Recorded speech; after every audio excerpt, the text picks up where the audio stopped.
আসলে পৃথিবীর সব মেয়ে রান্না করতে পারে, সব আপুরা রান্না করতে পারে, সব ভাবিরা রান্না করতে পারে। আমাদের আম্মুরও শাশিরও জ্যাঠাইরও রান্না করতে পারে, বাট রান্না তো পার্থক্য আছে। তো আপনারা বলবেন আপু কি বললেন, কি পার্থক্য আছে? আসলে আপুরা বলেন তো, আপনাদের মতো কি আমি রান্না করি? করি না। আমার মতো কি আপনারা রান্না করেন? করেন না। তো বলেন সে কিভাবে এক হলাম? মেয়ে ঠিক আছে, কিন্তু রান্না একজনের হাতের এক স্বাদ, একজনে এক স্টাইলে রান্না করে।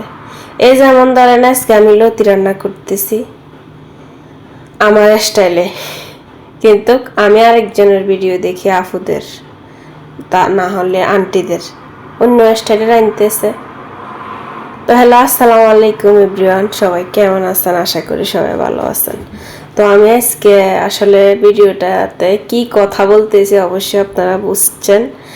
আমি আসলে সবসময় ভাবি যে আসলে আমার রান্না আমার হাজব্যান্ডের কাছে ভালো লাগে, অন্য আপুদের হাজব্যান্ডের রান্না আপুদের কাছে ভালো লাগে, বাট সব মেয়েরাই রান্না করতে পারে। আমি একটা কথা চিন্তা করলাম সবসময়, আমার আম্মুর হাতের রান্না একরকম, আমার হাতের রান্না একরকম। আমার আম্মু এক স্টাইলে রান্না করে, আমি আর এক স্টাইলে রান্না করি।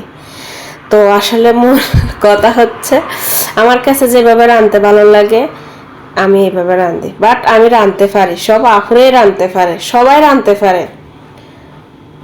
আমার মন মতে যেভাবে ভালো লাগে আমি এইভাবে রান্না করি, আফুদের যেভাবে ভালো লাগে এইভাবে রাঁধতে পারে।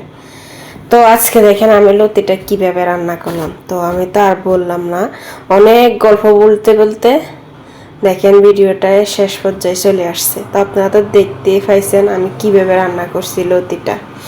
আসলে আমি বেশিরভাগ লতি খাই, আপনাদের ভাইও বেশি পছন্দ, আমার খুব খুব পছন্দ। তো আমি দেখতে পারতেছেন গোড়া রসুন অনেকগুলো দিয়ে দিচ্ছি এখানে। তো আমার কথাতে যদি কোনো ভুল ত্রুটি থাকে মাফ করে দেবেন। আজকে এই পর্যন্ত, সবাই ভালো থাকেন, আল্লাহ।